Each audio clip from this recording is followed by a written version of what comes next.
Alam mo, Shirley, walang makakalimutan ang gagawin ko sa'yo. Walang makakita sa'yo. Ano mo si Brando? Anong gagawin mo sa akin? Itutulad mo ako kay Brando. Sasaktan para umamin? Papatayin? Yung ba gusto mong gawin sa akin? Huwag mo ako pilitin! Uulitin ko, Shirley. Bakit mo pinatay si Simon? Hindi ko alam ang sinasabi mo. Hindi ko alam ang sinasabi mo dahil wala akong pinatay.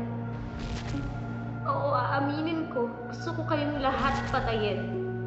Para makaganti. Nung gabing inabutan mo ako sa bahay ni Simon, punta ako doon. Para patayin siya. Pero pagdating ko, patay na pala. Alam mo, tuwa ako. Tuwang-tuwa ako.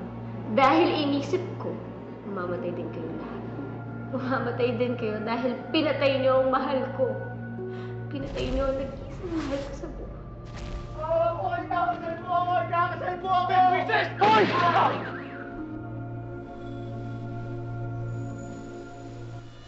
Suot na ni Brandon nung gabing namatay siya.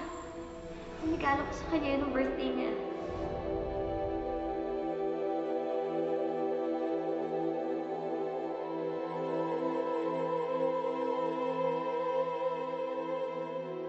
Sabi niya, aalisin na daw niya ako sa ganong klaseng trabaho. Patay na si Brando. Ano pang pag-asa ko?